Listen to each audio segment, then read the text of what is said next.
Olá, bom dia. A gente está aqui na EBRAM, a Semana da Natura Week, para falar um pouquinho sobre plantas medicinais. Fica a critério de vocês aí, quem estiver acompanhando. Se quiser fazer alguma questão, podem estar perguntando que eu vou estar respondendo sobre o tema. Bom, hoje a gente vai falar um pouquinho sobre plantas medicinais, dentro das terapias aí integrativas. A gente tem hoje em dia um reconhecimento tanto aí com estudos científicos, tanto com apoio aí de alguns centros universitários importantes do Brasil.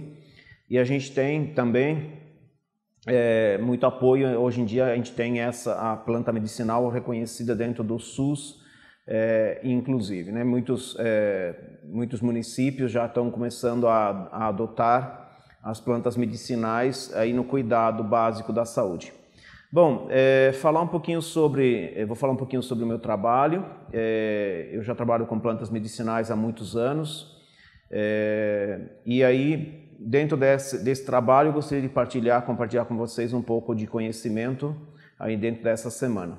Bom, começando aí, quando a gente fala de fitoterapia, ou de plantas medicinais, a palavra fito vem do grego, phytos, que quer dizer plantas, e aí a gente vai já discutir um pouquinho sobre que tipo de plantas a gente está falando. A palavra terapia vem da palavra terapêutica, que é importante, eu sempre digo que quando a gente fala de plantas medicinais, a palavra terapia tem um significado pôr em harmonia. A gente usa esse significado para muitas terapias, principalmente as terapias que a gente visa aí o conteúdo energético, trabalhar a parte energética das pessoas. Mas dentro da fitoterapia a gente dá um passo além disso, porque a gente tem dentro das plantas determinadas substâncias que elas provocam sempre alguma alteração dentro do nosso organismo. Se elas provocam alguma alteração tanto física quanto fisiológica, a gente está falando de algo físico. Logo, então, essa definição de pôr em harmonia, contendo um viés aí energético, a gente não tem abrangência suficiente. Então, a gente sempre vai lembrar que as plantas medicinais, elas sempre têm substâncias, elas podem até ter energia, nesse sentido de energético. Algumas pessoas até usam as plantas medicinais, por isso que tem muitas plantas aí que a gente usa em floral, mas a gente está com uma abordagem um pouquinho diferente, que é a abordagem dentro de substâncias, princípios ativos, que é isso que interessa para a gente. Então, o que se encontra dentro das plantas que provocam essas alterações? Então, a definição em palavra tratamento, ela seria, na verdade, a gente usa muito mais a definição da parte da terapêutica, que é uma parte da medicina, que estuda e põe em prática métodos e meios adequados para curar ou aliviar dores. Embora hoje em dia a gente discuta aí a questão do curar, que a medicina hoje em dia ela pouco usa esse termo, Então, quando a gente fala de métodos e meios adequados, a gente está falando que para usar uma planta medicinal é importante ter alguns critérios. Então, eu estou conversando aqui com a professora Ana Maria, que depois vai dar a palestra depois, que a avó dela, que faz a sogra, que fazia muito uso de plantas, e é um uso tradicional, O uso tradicional é diferentemente do uso popular, que tem algumas pessoas hoje em dia que as plantas viram moda, As plantas que viram moda é do uso popular. O uso tradicional, ele não é moda, ele não sai do dia a dia da população. A população sempre vai usar algumas plantas, A gente pode citar, por exemplo, a macela, que é muito usada no sul. É uma planta que é colhida, inclusive é tida como uma planta sagrada, porque ela é colhida na Sexta-feira Santa, antes do nascer do sol, porque dentro da concepção religiosa, a gente teria aí um orvalho sagrado nessa noite, e você colhe a planta com essa umidade do orvalho, aí você seca a sombra, e aí você guarda para o consumo da família para o ano todo. No ano seguinte, você vai colher de novo e você vai substituir essa que você colheu agora. Então, quando a gente fala de plantas medicinais, é uma coisa muito vasta, ampla, e hoje em dia a ciência vem confirmar tudo aquilo que do uso tradicional se fazia, geralmente ela confirma as utilizações e, além disso, ela amplia muitas vezes, porque a gente vai encontrar substâncias, às vezes até com alguns usos, né, que não eram vistos, né, pela população. Então, quando a gente fala aí de plantas, né, eu estou falando sempre gosto de dizer o seguinte, né, a gente tem uma série de critérios que a gente tem que seguir, né, a gente não pode colher uma planta em qualquer local. Lá perto da escola, por exemplo, a gente tem um ginkgo biloba na calçada, né? A gente sabe que o ginkgo biloba as pessoas usam para meio mundo de coisa, né? Mas o ginkgo biloba tem duas propriedades importantes, né? Que é vasodilatador e é um antiagregante plaquetário, né? Então, se a gente fizer um uso desordenado, a gente pode ter, por exemplo, hemorragia com o ginkgo biloba. Então, Gilson, tem que ter cuidado com planta medicinal? A gente tem que ter cuidados, a gente tem que ter critérios para a utilização. Se a gente fala que ela é um antiagregante plaquetário, a gente vai ter o quê? Um sangue que não coagula, né? Dependendo da dose e o tempo que a gente usa, né? Então, você vai imaginar, por exemplo, fazer um uso de um ginkgo biloba antes de uma cirurgia, né? Pensa numa mulher que tem menstruação já com fluxo menstrual abundante, se ela tomar um ginkgo biloba antes da menstruação, né? O que vai acontecer? Vai provocar hemorragia, né? E ele tem uma ação vasodilatadora, né? Por isso que o pessoal usa muito aí para memória, usa muito para labirintite, né? Porque é uma planta que faz chegar mais sangue na região encefálica. Então a gente vê que as plantas elas têm sempre uma ação, né? Uma propriedade baseada em substâncias, né? Essas substâncias, né? Quando a gente fala, a gente pode dizer assim, Gilson, o que é essas substâncias, né? São os princípios ativos, né? Dentro de uma planta, a gente pode encontrar várias substâncias, né? A gente pode encontrar, inclusive, substâncias que são inócuas, né? A gente vai fazer ingestão e ela não vai provocar nenhuma alteração dentro do nosso organismo, né? Se ela não provoca nenhuma alteração, essa substância ela é inócua para a gente, ela é inerte, né? A gente fala ela não tem efeito nenhum.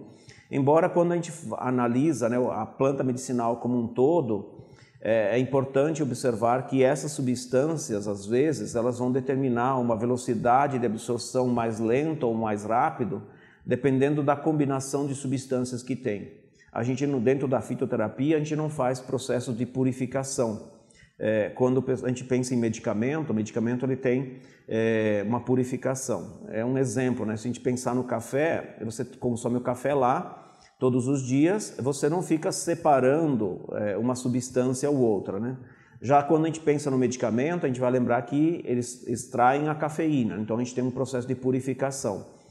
Dentro da fitoterapia, a gente vai absorver o complexo todo, quer dizer, o conjunto de substâncias que a gente tem naquela planta.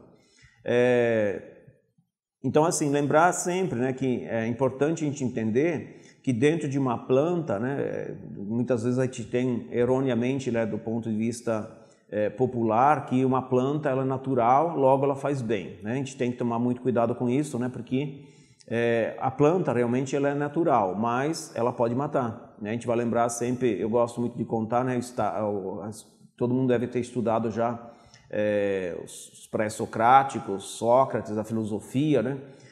E lembra que Sócrates morreu tomando cicuta, né? E adivinha, cicuta é o que mesmo? Era uma planta, né? Então você percebe que uma planta consegue matar, né?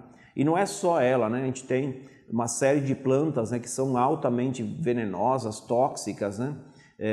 E se a gente fizer um mau uso dela, a gente pode, inclusive, perder a vida, né? Então é importante, né, que a gente veja, né? Tem um amigo meu que ele sempre fala que não existe planta tóxica, na verdade, né? Existe planta mal utilizada, né? Então isso é importante, né, que a gente faça um bom uso, né, das plantas medicinais.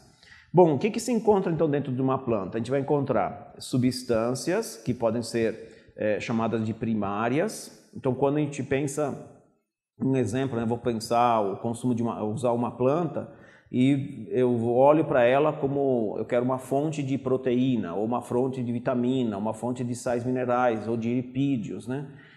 A gente vai lembrar sempre, né, que essas substâncias, né, que são chamadas de substâncias primárias, são substâncias que a planta precisa para viver. Então, ela não são chamadas de princípios ativos, e sim substâncias, né, primárias, que são substâncias que a planta utiliza para poder viver. Então, essa é um exemplo de, vamos pensar, vitamina C, né, que todo mundo já ouviu falar, conhece, né? Dentro de uma planta ela não seria um princípio ativo. Mas a vitamina C pode ser usada para fortalecer o organismo. Sim, como alimento.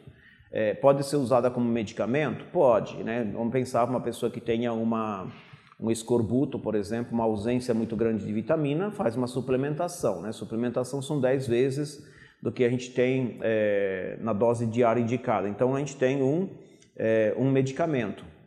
E lembrar que quando a gente fala de vitamina C, então é um nutriente para a gente e não uma substância ativa, né? As substâncias ativas, a gente vai lembrar sempre, né? A planta ela se relaciona com o meio. Você pode até dizer assim para mim, não, a planta não se relaciona com o meio.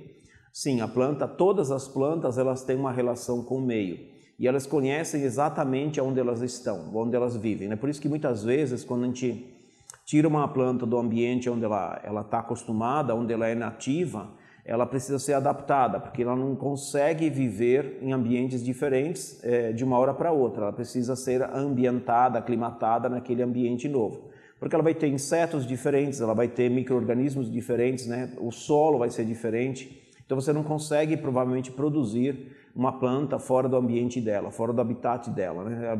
Muitas vezes a gente tem um ambiente parecido, né? Então a planta até consegue vingar, mas muitas vezes ela não vinga, não cresce fora daquele ambiente. Então a planta ela tem uma série de estratégias, né, que para se relacionar com o meio. A gente vai lembrar, por exemplo, uma roseira, né? Se a gente tem uma roseira, por que ela tem aqueles espinhos, né? O pessoal chama de espinhos, na verdade são acúlios, né? São folhas modificadas que ela tem para se defender. Se a gente vai lembrar, a gente chega perto de uma roseira, a gente já tem a sensação assim, vou com mais cuidado, vou observar com mais cuidado, porque eu sei que vai ter espinhos e esses espinhos podem me machucar. Então é uma estratégia que ela tem exatamente para afastar alguns perigos. Então essa aqui é uma estratégia física, né? Mas as plantas elas possuem também uma estratégia química. A gente vai lembrar, por exemplo, o caqui, né? Se a gente pensa no caqui, quem já teve um pé de caqui, né, um caquizeiro, e observa que à medida que o caqui vai florescendo, depois ele tem a fecundação e depois começa o crescimento, o caqui ele é verde, igualzinho da cor da folha. Isso não é à toa, não é por acaso, né? Por que ele faz isso? É para, na verdade, esconder o fruto durante um determinado tempo, né? E depois mostrar esse fruto quando ele estiver maduro. Quando ele está verde, se você tentar comer o caqui, algumas pessoas já tentaram fazer isso, né? E vai lembrar que ele é taninoso, né? Se você conseguir comer, né? Você pode até dar uma bocada, comer duas, a segunda bocada, a terceira bocada, você não vai conseguir comer o caqui inteiro porque ele vai produzir tanto tanino, tem tanto tanino dentro dele que você vai começar a ficar sufocado. Não só a parte de garganta, mas inclusive a parte de estômago, né? Se você lembrar que de vez em quando a gente tem um pouco de pressa, né? A gente come um caqui verde, né? Que acontece? Dá uma dor desgramada do estômago, né? Porque chega a contrair o estômago de tanto tanino que tem. E aí quando a gente vê que à medida que o caqui vai amadurecendo, né? Por que a gente está falando que ele está amadurecendo?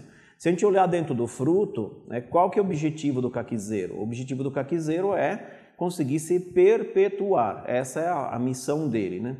Então ele vai produzir um caqui que tem um monte de semente dentro. Quando as sementes estiverem ainda verdes, né, quer dizer, elas não conseguem crescer, se você tirar de lá, não conseguem vingar, o caquizeiro ainda tem, dentro do caqui, dentro do fruto, ele ainda tem muito tanino. À medida que a semente vai amadurecendo e ela já está pronta e pode ser jogada no solo e ela conseguir vingar, crescer, o caquizeiro, o que ele faz? Ele retira todo o tanino e ele coloca açúcar e cor, né? Se a gente lembrar, o caqui, ele não é verde, ele é vermelho, né? Ou avermelhado, uma cor mais alaranjada, né? Uma cor que chama a atenção de pássaros, de animais, do próprio ser humano, né? Então ele vai dizer assim, olha, estou pronto, venha, me coma, né? E olha como é interessante a estratégia do caquizeiro, né? O fruto ele é de um tamanho que a gente não consegue dar um bocado e comer tudo, né? Porque você imagina assim, o objetivo dele é que você coma e à medida que vai comendo a gente vai tirando as sementes e jogando fora, né? Você imagina assim, o caquizeiro ainda não percebeu que a gente a gente tem uma cidade hoje em dia, que a gente tem um asfalto, que a gente tem um caminho que está comprometido, né? Que não tem mais como crescer normalmente, né? Mas o caquizeiro ele tem uma imagem, uma lembrança, uma relação com o meio onde os animais que vão comendo vão jogando a semente ao longo do caminho. E ao longo do caminho vai caindo em pedra, vai caindo em local que não é apropriado, e algumas sementes vão cair no solo adequado, ele consegue crescer, né? Então, observa que o caqui tem uma estratégia, o próprio fruto tem uma estratégia onde tem o objetivo da proliferação da própria planta, né? E vai lembrar também que, se você perceber, né, o caqui ele não amadurece todos os frutos ao mesmo tempo. Por que ele amadurece um fruto hoje, outro amanhã, outro depois, né? Vai durar durante um tempo o amadurecimento desse fruto. É uma estratégia que ele tem para conseguir a perpetuação, né? Por isso que a gente vê de vez em quando, principalmente a mora do mato, né? Ela tem uma coloração diferente quando ela está madura, né? Ela fica geralmente um vermelho mais escuro, né? Que é um vermelho mais roxo, né?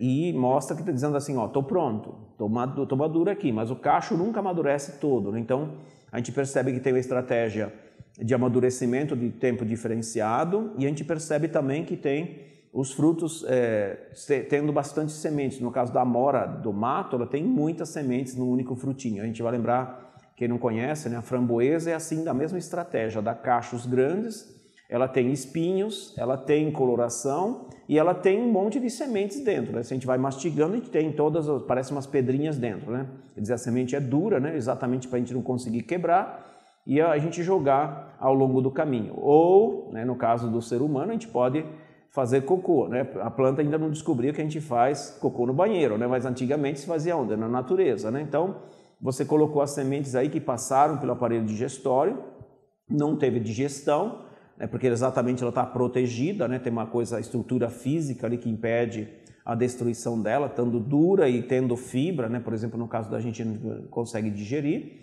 E aí, nas fezes, ela consegue se perpetuar. Ela tem adubo ali, ela tem alimento, né?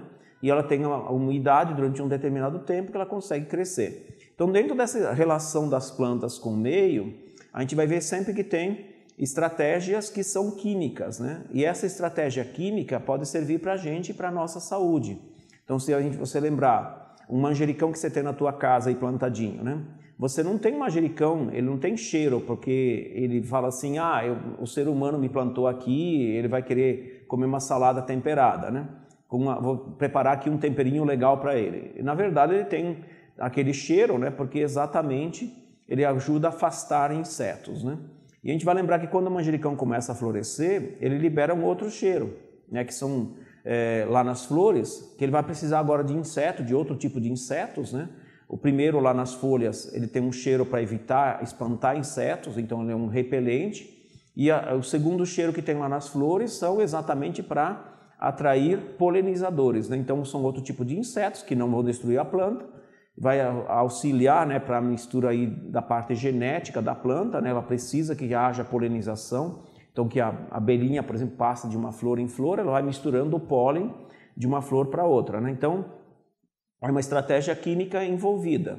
Existe estratégia química até na coloração, né? Se a gente pensar, por exemplo, uma calêndula, né? Ela é um amarelo meio uma coloração mais forte, né? A gente percebe que essa coloração da calêndula são flavonoides, né? Esses flavonoides, eles são para quê? Para atrair a atenção do polinizador. Então o polinizador vem buscar o alimento, geralmente a planta produz néctar junto, né? E ela quer que carregue o pólen de uma flor para outra. Então vai tendo a polinização, que a gente chama de cruzada. Então ela arma estratégias para conseguir se defender, para conseguir se relacionar com o meio, para conseguir a atração, né? No caso de dispersão de sementes, de dispersão de pólen, né? Então ela tem sempre uma estratégia química envolvida. É claro que tem plantas que não precisam, né, da parte química para, no caso, dispersar sementes, ou no caso para se proteger. Ela usa espinhos, né? A gente vai lembrar os cactos, por exemplo, né? Eles têm muitos espinhos. Então, na defesa, ele usa espinho, ele não vai usar um cheiro, né? A gente vai lembrar que o cacto quase não tem cheiro. Mas o cacto, por exemplo, por estar numa área que é bastante árida, que tem pouca chuva, ele tem dentro uma mucilagem, aquela baba. A gente vai lembrar da babosa, por exemplo, né? A babosa tem espinho e ela tem uma baba lá dentro. Aquela baba, né, é um conjunto de substâncias, né, que são polissacarídeos, né, quer dizer, um açúcar complexo, que virou uma substância chamada mucilagem, né? A mucilagem tem uma aplicação sobre pele, por exemplo. A gente pode usar a babosa para hidratação, a gente pode usar, as pessoas conhecem, para usar para cabelo, né? Porque ela dá hidratação e ela trata a pele, né? Queimaduras, por exemplo, de sol, né? A babosa pode ser usada. Só ver se tem alguma questão aqui. Se tiver alguma questão, gente, vocês podem colocar aí nas perguntas que eu vou respondendo aqui. Então, a babosa ela tem uma substância chamada mucilagem. Então, quando a gente pensa em planta medicinal, eu sempre gosto de dizer o seguinte, né? O que é uma planta medicinal, né? A gente tem uma definiçãozinha da Organização Mundial da Saúde que diz assim, que é todo vegetal que possui alguma substância com finalidade terapêutica. Então, a gente não extrai qualquer coisa dentro da planta, né, para ser utilizada, né? Aquela ideia de que é natural faz bem, né? A gente vai sempre lembrar assim, qual é a substância que tem lá dentro? Ela serve ou não serve? Ela tem finalidade terapêutica ou não? Então, dentro de uma planta, a gente pode encontrar substâncias inertes, que é aquela ideia que eu falei primeiro. A gente pode ter substâncias com finalidade terapêutica e a gente pode ter substâncias que não têm finalidade terapêutica, que são tóxicas, né? Que são danosas, que mesmo em pequenas quantidades, elas possam danificar o meu organismo. Então, a gente tem algumas plantas que não têm substância com finalidade terapêutica. Então, é sempre importante observar assim, não é qualquer vegetal que pode ser medicinal. Algumas delas, né, são bastante tóxicas, porém, em doses muito controladas, em laboratório, a gente consegue ter medicamentos, né? Quem já fez o uso de algum dilatador de olho, né, quando dá midríase, né, dilatação da pupila, a gente pode ser usada a atropina, né? A atropina vem de uma planta chamada belladonna, que muitas pessoas conhecem, né? A belladonna, né, o próprio nome diz, né, belladonna, né, que é uma palavra italiana, né, bella é bonita, né, e donna é mulher bonita. O que as mulheres faziam? Elas pegavam o fruto da belladonna, maceravam em água, né, e aí pingavam gotas dessa água no olho, e aí o olho dilatava. Você imagina um olho azul, verde, né, dilatadão, claro que fica cego, né, mas aí no conceito popular ficava bonito, né. Só que lembrar que a belladonna ela tem um nome, né? O nome científico dela chama Atropa belladonna. Se vocês quiserem conhecer, né, tem Atropos, né, uma parca grega, né, uma entidade que está relacionada ao destino do homem. Eram 3 entidades, né, que tinham aí relação com o destino do homem, né, que era a nona, a 10ª e Atropos, né? A Atropos é tida como a impiedosa, né? A nona seria uma referência aí à gestação, né, 9 meses. A 10ª seria o tempo da nossa vida. E Atropos era aquela que estava com a tesoura no fio da vida, né? Quando ela bate a tesoura, acabou a tua vidinha, né? Então, lembrar que a atropina mesmo é uma substância bastante perigosa. Dependendo da dosagem que a gente faz de uso, né, a gente pode ter intoxicação e pode advir a morte, né, inclusive com a utilização dessa substância. Então a gente vai sempre lembrar que é importante, né, saber que substância a gente está falando, quais são os cuidados com aquela substância ou com aquela planta, né? Por exemplo, uma belladonna, você nunca vai fazer um chazinho dela para tomar, né, o chá. E a gente não tem só a belladonna, a gente tem um conjunto de plantas, né, que são chamadas de belladonadas. Agora, essas plantas elas podem ser produzidas, né, para fazer uma extração em laboratório e com uma dosagem bem controlada você consegue ter o medicamento. Então, algumas pessoas vão dizer assim, mas então isso quer dizer que medicamento e fitoterapia não tem muita diferença? Não tem muita diferença, né? O medicamento tem princípios ativos lá dentro e a fitoterapia também tem princípios ativos. Até um tempo atrás, né, as pessoas discutiam muito, né, sobre a questão da fitoterapia, dizendo assim, mas como é que eu sei a quantidade de erva, de folha que eu uso para ter determinada quantidade de substância? Então as pessoas diziam assim, isso não dá para colocar dentro da área da saúde, né? Impossível, né? Ainda está até rindo aqui, né? Realmente isso era uma coisa que era tida como um empecilho, né, para para usar a fitoterapia, né? Porque só para você entender o que eu estou falando. Você vai pegar, por exemplo, o médico, ele consegue dosar uma quantidade de ácido acetil salicílico por dia, onde vai afinar o sangue. Se a gente pegar, né, quem conhece um pouco a história, né? Da onde veio a história do ácido acetil salicílico? Ele veio do ácido salicílico. Da onde vem o ácido salicílico? Ele vem de uma planta chamada Salix alba, né? O Salix alba nada mais é do que uma planta chamada chorão, né? O chorão ou salgueiro, né? É uma planta que tem uns galhos, né? Aqui em São Paulo a gente tem a Ricardo Jafé. Na margem da Ricardo Jafé a gente ainda tem uns pés de salgueiro, né? De chorão. Você chega embaixo, né? Ele está sempre jogando gotículas de água, né? Mesmo em dias de sol. O que acontece? Na entrecasca dessa planta, né? Entre o tronco e a casca, né? Tem uma coisa que a gente chama de cortiça. Em plantas, principalmente plantas que têm 2 anos de idade, é onde tem um maior acúmulo de ácido salicílico ou de salicina, né? Essa substância ela foi extraída e foi usada primeiramente, né? Ao natural. Então as pessoas diziam assim, se fosse pensar um médico, né? Então, quanto de entrecasca eu preciso todos os dias para que me dê tantos de miligramas de ácido salicílico, né? A gente não tem como saber, né? Porque depende da época que a gente colhe, depende da época que foi colhida, depende da planta que foi plantada, em quanto tempo ela foi feita a colheita, vai depender do tipo de solo, vai depender da quantidade de sol que ela tem sobre a planta. A gente vai ter, dependendo do calor que tem, se mais calor ou mais frio, a gente vai ter também uma diferença. A gente vai ter uma diferença do tipo de clima que tem. Então a gente vai lembrar sempre a relação de plantas que tem ao redor desse Salix alba, ele vai ter uma quantidade de substâncias diferentes. Então isso seria um empecilho. Só que agora eu vou contar para vocês uma outra brincadeira, né?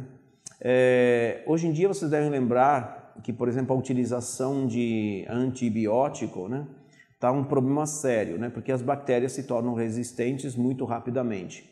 Sim, porque o antibiótico é uma molécula somente, ou 2 moléculas. Quando a gente vai fazer a utilização, né, de um antibiótico, que é uma substância única, ou 2 substâncias, ou 3 que a gente faça, a bactéria consegue se adaptar porque a substância é sempre a mesma. Então ela cria resistência facilmente. Se a gente pegar, por exemplo, uma lavanda, né? A lavanda, na extração do óleo essencial, dizem que a gente tem dentro de uma óleo essencial de lavanda, em torno de 300 moléculas, né? Olha a brincadeira. E aí vem uma outra história, né? A lavanda, de um ano para outro, de uma colheita para outra, ela tem alterações. E aí, essas alterações elas são provocadas por um clima diferente, né? Então a gente vai lembrar, por exemplo, a quantidade de luz solar que incide sobre essa planta, o tipo de solo, se ela recebeu um pouco mais de adubo ou menos adubo. Se a gente tem, por exemplo, mais frio ou mais calor, a planta tem que se adaptar, né? E essa adaptação ela também acontece dentro das moléculas. Então, a gente tem uma determinada quantidade de substâncias que são diferentes dentro de um óleo essencial de lavanda. Ele vai tendo uma variabilidade de substâncias, né? Uma variação de substâncias de um ano para outro, de uma colheita para outra, de uma área que você plantou, sei lá, você plantou um determinado pé de lavanda, lá 1 quilômetro depois está plantado um outro tipo de solo, né? Essas lavandas, elas têm a mesma quantidade, o mesmo tipo? Não tem o mesmo tipo. Ela vai ter um óleo essencial que pode ter variações, ter mais de uma substância do que a outra. O que acontece, né? Então, quando a gente pensa no caso da lavanda, vou dar para vocês um exemplo, né? Esse ano, foi no início do ano, né? Uma menina levou um chute no joelho. E esse chute no joelho provocou a entrada de bactéria na parte do osso. E essa menina já tinha usado todos os tipos de antibióticos que tinham, e toda a combinação de antibióticos. E ela estava correndo o risco de amputar a perna, né? Porque as bactérias eles não conseguiam matar a bactéria. E aí eu falei pro tio dessa menina, né? Usa o óleo essencial. Olá, tem alguém chegando aí? Aí eu falei, usa o óleo essencial de lavanda, né? Passando sobre a pele. A lavanda, a gente vai ter que tomar muito cuidado, conhecer um pouco a brincadeira, né? Bom? E aí, Fábio, tudo bem? A gente tem que conhecer um pouco a história, né? Porque O óleo essencial, por exemplo, sobre a pele, ele pode provocar reações alérgicas, a gente pode ter um efeito, né? Quando a gente passa uma planta que pode ser bastante cáustica sobre a pele, né? Principalmente óleo essencial, a gente teria que sempre fazer a diluição. No caso da lavanda, é um óleo essencial que a gente tem menos probabilidade de ter alguma reação alérgica sobre a pele. E o óleo essencial penetra pela pele. E aí eu ensinei o tio a passar, né? Levar para o hospital, um vidrinho de óleo essencial, que um pouco chama atenção. O cheiro a gente pode dizer que é perfume, né? E aí o tio começou a passar de hora em hora um pouquinho de óleo essencial de lavanda sobre aquela perna com infecção de bactéria lá na parte óssea. Em 4 dias, né, essa menina que estava correndo o risco de perder a perna, ela foi liberada do hospital. 4 dias. Né? Então a gente vai lembrar sempre que o óleo essencial, por ter uma variação muito grande de moléculas, e essa variação de um ano para outro, de uma colheita para outra, faz com que as bactérias não consigam se acostumar, não consigam se adaptar rapidamente. Então ela vai ser destruída rapidamente. Né? Então é importante, né, que a gente tenha a noção de que hoje em dia, né, com essa coisa de variação de moléculas dentro de uma planta, essa variabilidade que tem de uma colheita para outra, né, a gente vai tendo alterações de substâncias diferentes, podem provocar, ser um benefício, não um malefício. Né? No início a gente achava que era um empecilho na utilização de plantas medicinais, né? Porque você não tem como quantificar erva por erva, né? A quantidade de substâncias, né? Mas essa variação também pode ser um aspecto benéfico, importante na utilização, né? Aí hoje em dia, só completando essa ideia do óleo essencial, né? O óleo essencial está sendo usado muito para bactérias, né?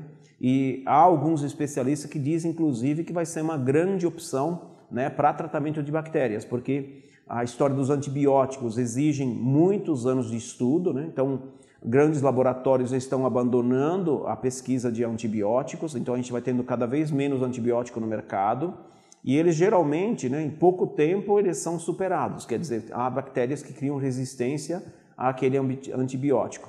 Então eles preferem pesquisar coisas aí, medicamentos que são mais utilizados e que não têm essa coisa de, puxa, superei, não tem mais utilidade, né?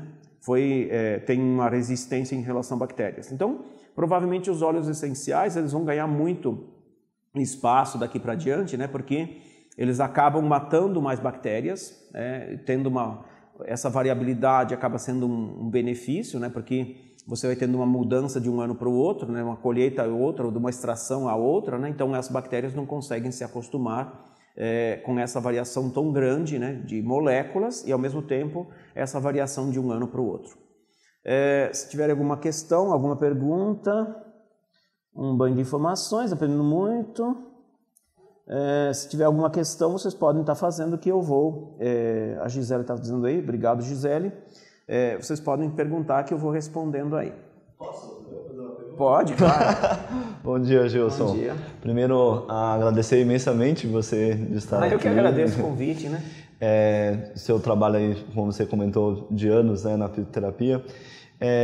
A pergunta é, para quem está num grande centro como São Paulo, como que a gente faz para ter acesso a fitoterápicos? E emendaria uma outra pergunta, há diferença se ele é desidratado, né, o seco lá, ou melhor seria fresco? E como que a gente faz para ter acesso a isso aqui, por exemplo, nos grandes centros? O pessoal que está no interior tem esse privilégio muitas vezes de ter no quintal, né, ou ter ali perto, né? Uma coisa que é importante, né, que eu sempre falo, né, como é que a gente pode fazer, né, para ter acesso? Bom, hoje em dia a gente tem, se a gente tiver uma pequena área, sei lá, uma sacada, por exemplo, que tenha umas 4, 5 horas de luz solar por dia, a gente pode ter vasinhos que tenham plantas lá. A gente pode imaginar, por exemplo, quem não pode ter um hortelã em casa? Sim. Um hortelã, ele vinga, cresce fácil, né? Um manjericão, a gente pode ter um manjericão em casa. É óbvio que assim, a gente tem, quando a gente pensa em tratamentos sofisticados, né? Quando eu falo, por exemplo, lavanda, né? A lavanda não vai crescer em qualquer local, ela não vai florescer em qualquer local. Você vai ter que ter um solo adequado. Mas a gente pode ter Como você fala, né, a gente tem acesso, hoje em dia a gente pensa no Paniza, por exemplo, né? Perfeito. O Paniza, o Sérgio Paniza, ele tem a farmácia dele no Fito Shopping Paniza, que é um centro de referência no Brasil, inclusive, né? Que está aqui pertinho da gente, né? Perfeito. E meus agradecimentos já ao Paniza, né, também, ele que é para estar aqui conosco e estender esse convite, né? Perfeito. E aí tem a questão da segurança, né? Seco e fresco também, seco que você tinha me perguntado, né? Sim. Então, quando a gente fala de planta medicinal seca ou fresca, né, a gente tem a história do próprio Paniza, né? A gente tem algumas plantas, por exemplo, a guaçatonga, né, Casearia silvestris, né? É uma planta que ela mata H. pylori. Ela tem um conjunto de substâncias e dentre ela tem uma que é o óleo essencial, né? Inclusive eu gosto muito de fazer fotos, né, da guaçatonga pega a folha, né, faz a foto contra a claridade, né, principalmente contra a luz solar, a gente vai ver tudo pontinhos brancos, né? Aqueles pontinhos brancos são vesículas de óleo essencial, né? O óleo essencial ou os princípios ativos, né, geralmente eles ficam dentro da célula, né? Quando a gente pensa um alcaloide, por exemplo, um tanino, ele está sempre contido dentro da célula. Mas o óleo essencial, ele está geralmente fora da célula. Então a gente pode, contra uma folha, por exemplo, a gente consegue visualizar, faz uma foto, amplia bem a foto, né? Você consegue fazer a foto contra a luz, você consegue ver as vesículas de óleo essencial. Se você pensar, né, por que a vesícula de óleo essencial está fora da célula? Né? Por que essa substância está fora? Né? Porque o óleo essencial, geralmente ele é usado como estratégia dentro da planta, porque o inseto, né, que tem uma patinha lá, que é áspera, né, quando ele pisa na folha, que ele vai tentar comer a planta vai explodir a vesícula de óleo essencial. Eu sempre conto com os alunos, né, assim, a gente entra dentro de uma sala e jogasse um saquinho de bosta em cada um deles, né, provavelmente eles não iam ficar ali, né? É uma forma de você desestimular o consumo daquela planta, né? Então, quando a gente pensa no processo de secagem, né, de uma planta da guaçatonga, por exemplo, o Paniza gosta muito de fazer a extração da guaçatonga fresca. Tá. Ele usa muito, né, nas tinturas deles, tudo a guaçatonga fresca. Por quê? Porque se você secar, nesse processo de secagem, você tem a perda de determinada substância. De um grupo importante, que é o óleo essencial nesse caso. Agora, se pegar uma camomila, por exemplo, a camomila vai formar o azuleno e camazuleno no processo de secagem, que é o óleo essencial. Se você cortasse a camomila ali fresquinha e fizesse a extração, você não vai ter óleo essencial. Então, você vai ter o óleo essencial na secagem.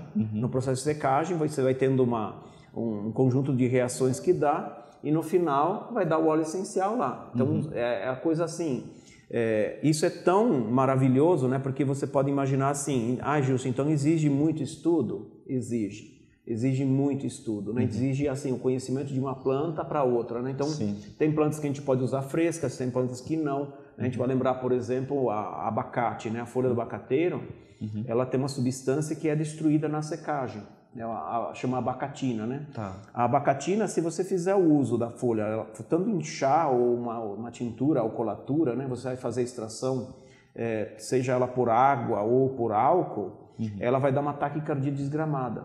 Caramba! A pessoa vai aprender o que é uma batedeira no coração, né? Se ela tomar fresca. Então você necessariamente tem que secar. Caramba! Você vai pensar, por exemplo, na folha do maracujá, né? A folha do maracujá tem o ácido cianídrico. E as plantas que têm ácido cianídrico é igual a mandioca, né? Por que a gente não rala a mandioca e come crua, né? Por que o pessoal do norte, né, faz lá a maniçoba, né?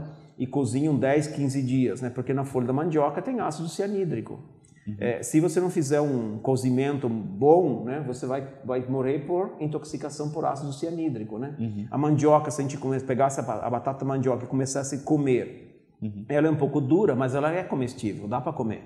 Mas como uma mandioca que esteja com ácido cianídrico, né? Porque não existe essa história de mandioca brava. Qualquer mandioca pode ter ácido cianídrico. Inclusive aquela que a gente conhece como macaxeira. Inclusive aquela que a gente consome no nosso dia a dia. Caramba. Por isso que a gente cozinha ela, né? Que no processo de cozimento, você vai ter a destruição da enzima que libera o ácido cianídrico, né? Só explicando, né? O ácido cianídrico vem numa molécula, né? E esse aqui é o ácido cianídrico. Ele só vai ser liberado quando tiver ação da enzima. Quando a gente cozinha, a gente destrói a enzima, a gente não consegue liberar por conta da digestão, nosso processo digestório, a gente não consegue quebrar essa substância e liberar. A gente vai precisar da enzima. No maracujá, a mesma história. As folhas do maracujá, elas são ricas em ácido cianídrico. O maracujazeiro é muito atacado, né, por muitos insetos. Então ele tem que produzir muito veneno. Geralmente, olha a brincadeira, né? Esses dias eu até vi numa rede social, né, o pessoal ensinando a fazer a utilização de broto de maracujá. O broto de maracujá, a folha nova do maracujá, ela é rica em ácido cianídrico. É a folha que a gente tira para ser calmante, relaxante, relaxa a musculatura. Então o que você tem que fazer? Né? Você tem que tirar a folha madura, que tem menos ácido cianídrico, e secar. No processo de secagem você perde. Se você vai fazer um chá, por exemplo, geralmente a gente fala assim, faz um chá e abafa, né? O maracujá, a forma, se você quiser usar fresca, tem que dar uma ferventada. E você destampa a panela onde está ferventado. Porque porque o ácido cianídrico é volátil e vai embora. Então você acaba perdendo. Mas se você fizer uma extração, por exemplo, a álcool, né, a frio, e fizer com a folha fresca, dependendo da quantidade de erva que a gente coloca aí dentro, a gente pode ter uma intoxicação. Dependendo do consumo que a gente faça, né? Então é importante, né, que a gente tenha aí, né, o conhecimento de cada planta. Cada planta tem algumas coisas específicas, né, na utilização. Geralmente no módulo que a gente tem de formação, né, a gente dedica 40 horas, né, para módulo de fitoterapia, o que é de fato muito pouco, né, quando você pensa nessa vastidão de conhecimentos. E justamente por ter esse alerta de segurança, os alunos ficam meio, opa, peraí, não é tão simples assim a sua forma de utilização. E até por falar nisso, né, de forma de utilização, teria uma forma que seja mais apropriada, né? Pensando aí na sua farmacêutica, você citou tintura, tem um famoso chazinho que a gente faz em casa. Geralmente assim, quando eu dou aula, né, a gente ensina o processo de extração, é a coisa assim, a gente conhecer cada erva que a gente vai extrair, então, por exemplo, se você vai extrair um guaco, né? O guaco é legal você extrair quanto mais rápido, melhor. E se você for extrair a frio ainda por cima, né? Então você fala assim, então no chazinho o guaco não funciona? Não funciona? Né? Não, porque ele tem um princípio ativo chamado cumarina, né? A cumarina, ela é bastante volátil, né? Com 40 graus ela vai embora. Certo. Então se a gente faz um xarope de guaco, né? Que as pessoas fazem muito, né? O que vai acontecer? Vai perder a cumarina. Então você teria que fazer um xarope quando ele está frio, aí você agrega lá o chá ou a tintura, né, de guaco, que aí você tem um princípio ativo ali dentro. Senão não vai fazer efeito. Certo. Eu gosto muito de dizer o seguinte, né, o guaco, por exemplo, se eu pilar o guaco, a folha do guaco fresca, né, eu consigo extrair mais cumarina, né, e aí eu coloco junto um pouco de mel. Nessa coisa de ficar pilando, né? Você vai pilando, pila com um pouquinho de mel. Porque o mel, ele agrega a cumarina e aí você tem a menos perda da cumarina. Aí depois você usa um pouco de água a mais, a frio mesmo, né? E você vai dando encolheradas. Aí você vai ter o efeito. Se você pegar, por exemplo, então o manjericão o guaco é um exemplo de fazer extração a frio, né? E se você for fazer extração alcoólica também, colher e extrair, porque a cumarina ela também tem essa coisa, se você passar no processo de secagem e tiver um mofo no guaco, a cumarina se converte em decumarol, né? Decumarol é veneno de rato, né? Que ela impede a absorção de vitamina K, o rato vai ter hemorragia e morre por hemorragia, né? A cumarina também faz isso, mas o poder da cumarina é muito menor do que o decumarol, né? Que é quando tem a fermentação, né? Quando tem o fungo, né? Ele vai liberar o decumarol. Certo. Então tem para cada, não existe para cada planta também tem não existe. É importante conhecer, né? Mesmo que a gente faça o uso caseiro, né? Eu sempre falo assim, eu gosto muito de usar a garrafa térmica para fazer extração. Porque é exatamente essas coisas de substâncias que saem, que são voláteis, né? E geralmente quando a gente ferve uma planta, a gente tem o objetivo de amolecer. Então a gente nunca ferve plantas moles, né? Partes moles da planta. Então flores, folhas, né? São exemplos, né? Brotos, né? Se a gente pega, por exemplo, um brotinho de manjericão, a gente pode fazer o quê? A gente coloca na garrafa térmica, despeja água fervendo em cima e fecha. Por que a garrafa térmica, Gilson? Porque a gente vai sempre lembrar, se a gente a ferventa, todo mundo aqui já tentou ferventar uma planta num alumínio, né? O alumínio todo fica preto, né? Mostrando pra gente o quê? Puxa, teve uma oxidação do alumínio e vai contaminar aquele chá. Então o alumínio a gente não pode usar. A gente já sabe a história do plástico, né? O plástico também, se você aquece, ele libera substâncias que são tóxicas, né? Então, o material adequado para chá, ou é vidro, louça, né? São os adequados, né? Então, eu gosto muito da garrafa térmica porque ela tem a parte interna de vidro. Então, você coloca lá dentro e você fecha, né? E aí evita que as substâncias voláteis saiam. Saem, Aí a gente aproveita mais, né? E até uma provocação que eu gosto muito de fazer para os alunos tenta fazer o chá que você faz normalmente e pega a mesma quantidade de água e de erva. E aí você faz na garrafa térmica. Aí você vai ver que você vai ter uma extração muito mais... Fica muito mais concentrado, o sabor vai ficar diferente. Você fala assim, poxa, parece até uma outra erva, né? E a coisa importante também é observar assim, se eu pegar uma parte dura, eu aferventar ela, né? Geralmente se aferventa aí de 3 a 5 minutos, né? Por que eu estou aferventando? Não é para aumentar mais a temperatura, é para amolecer a erva. Então eu posso picar a erva bem picadinha, coloca dentro da garrafa térmica e eu deixo mais tempo. Se for a parte mole, eu deixo uns 10, 15 minutos. Se for partes duras, eu deixo de 20 a 30 minutos. Aí você e aí já tem o efeito de amolecer e extrair os princípios ativos. Porque a garrafa térmica vai manter a temperatura próxima de 100 graus, né, por mais tempo, e aí você consegue extrair da mesma forma. Ô Gilson, você estava falando de álcoolatura e tintura. Como que é a legislação para isso? A pessoa pode fazer em casa? Como que está isso As hoje? extrações, todo mundo faz em casa. A legislação, né, na verdade, assim, ela proíbe, né, a utilização do termo tintura e álcoolatura. Mas quem não faz uma extração na cachaça em casa? Entendi. Aliás, essa é uma forma muito comum do pessoal do Nordeste usar. A gente pode até dizer a seguinte, né, quando a gente pensa aí na questão da extração de fitoterapia, né, a gente tem a legislação muito rigorosa no Brasil.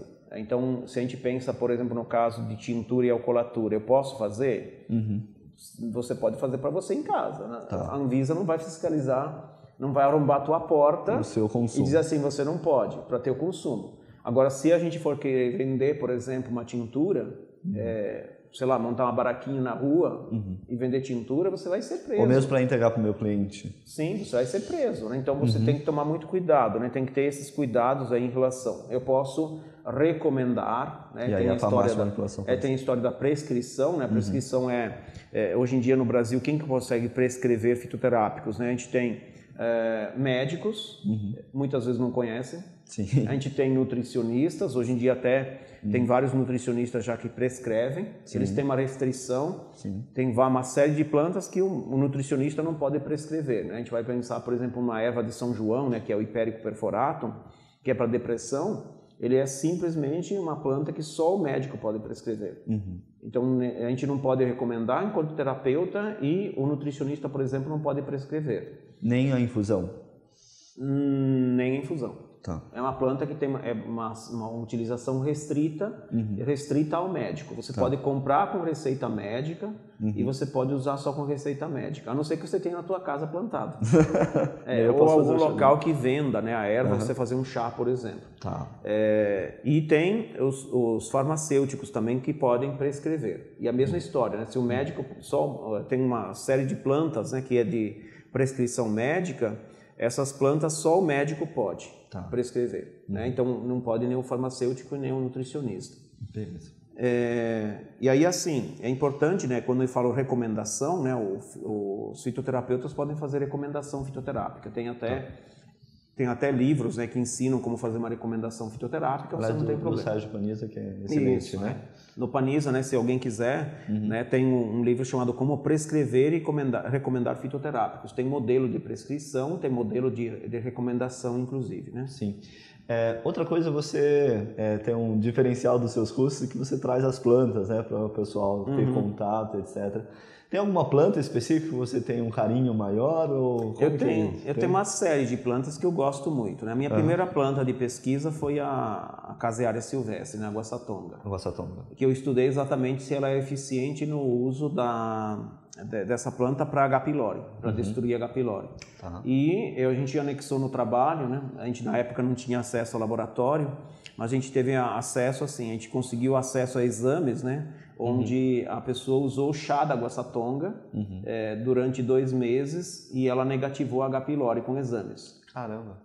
Essa mulher, inclusive, é uma coisa bem interessante, né? Ela usava antibióticos de tempos em tempos há mais de 10 anos. e nunca negativou H. pylori. E com a guaçatonga, utilizando, menos de 2 meses, ela conseguiu negativar. Perfeito. Então, para mim, foi uma coisa assim, impressionante, né? Tanto que lá na escola eu sou Gilson Giombelli, o pessoal me chama de Gilson Guaçatonga. Doutor né? Guaçatonga. Né? E GG aí o G é por conta da guaçatonga e não por conta do meu sobrenome, né? Que eu gosto muito. Mas tem muitas plantas que são muito interessantes. Para que mais que ela serve além dessa? A guaçatonga ela tem várias utilidades. Ela é um cicatrizante poderoso. Ela é bactericida, muito bom. A gente tem, por exemplo, o Panisa tem creme dental de guaçatonga. Então, problemas de boca, garganta, ela é fantástica, né? Se você tem um problema de gengiva, por exemplo, ela funciona muito bem. Fungos, ela mata bastante fungos. Ela não mata todos, mas mata vários fungos de pele, de unha, inclusive. É uma planta que pode ser usada para cicatrização de feridas, ela cicatriza feridas pra caramba. Ela pode ser usada para higiene íntima, feminina principalmente. Então, é uma planta que tem uma diversidade assim de ação impressionante, né? É uma planta que tem patente nos Estados Unidos e no Japão, diga-se de passagem, né? Uma planta que foi... Mas ela é nativa? Não foi sequestrada, foi sequestrada daqui do Brasil. Ela é nativa brasileira? É nativa da América do Sul, mas ela foi tirada do Brasil. E fizeram pesquisa no Japão e nos Estados Unidos para câncer. Caramba. Então tem 2 grupos de substâncias que estão patenteadas, né, para tratamento de câncer no Japão e nos Estados Unidos, né, que são as casearinas, né, de A a C. Nos Estados Unidos é patenteada uma delas, tem ação contra câncer. A gente não sabe que ação que tem, mas a gente sabe que tem, está patenteada lá. E as caseavestrinas de A até S é patenteada no Japão. Uma delas tem ação contra câncer também.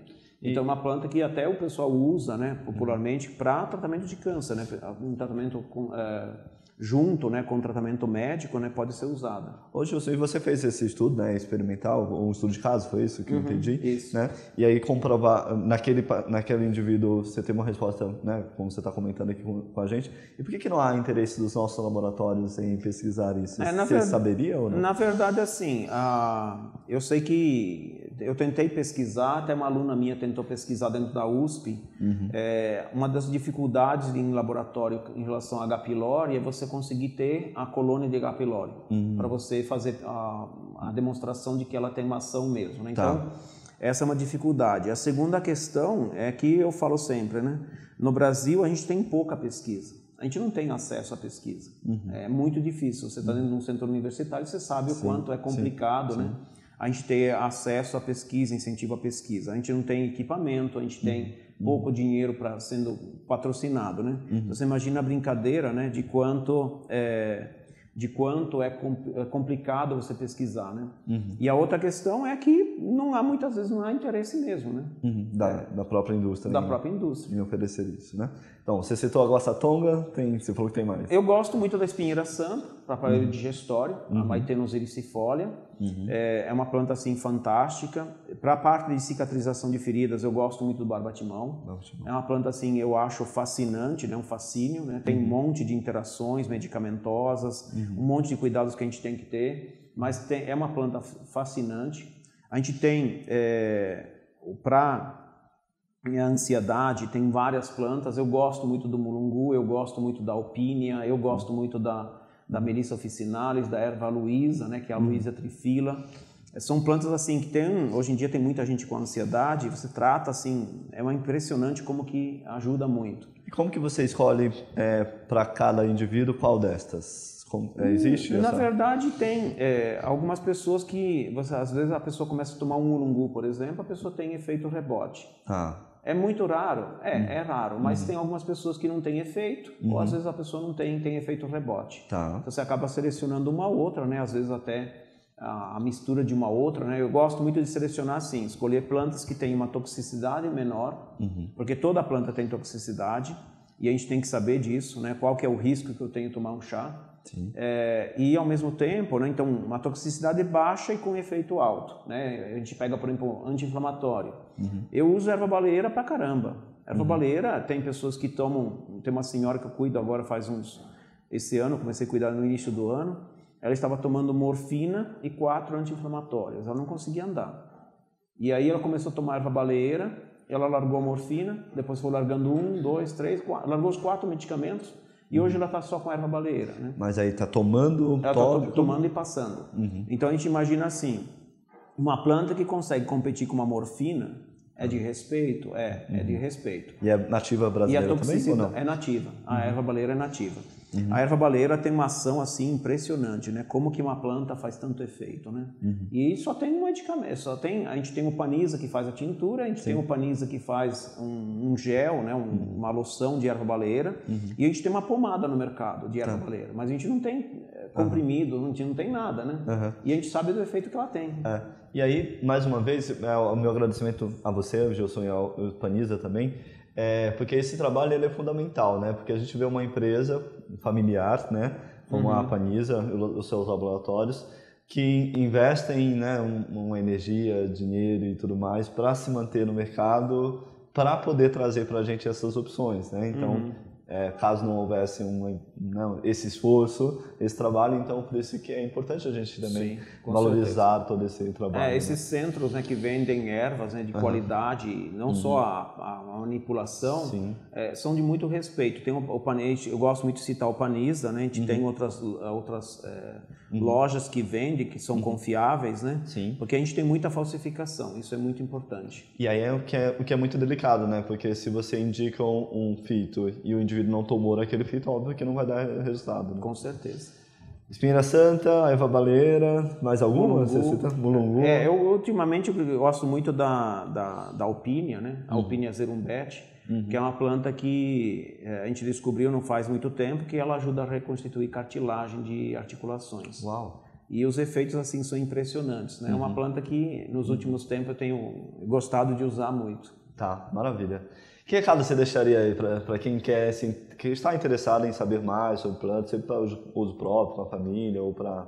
eu acho que é importante que as pessoas busquem, né, informação, é a primeira coisa, né? Então buscar sempre informação séria, perguntar muito, estudar, eu acho que se apoiar em centros de pesquisa, né, sempre ter, se a pessoa tem acesso, e eu acho que é importante, né, que a gente possa disseminar informações que sejam importantes, né, e hoje em dia a gente tem a internet divulgando tanto fake news, né, por que a gente não pode também usar a internet para divulgar informações que sejam confiáveis e que sejam com uma certa seriedade, porque senão a gente pode ter problemas.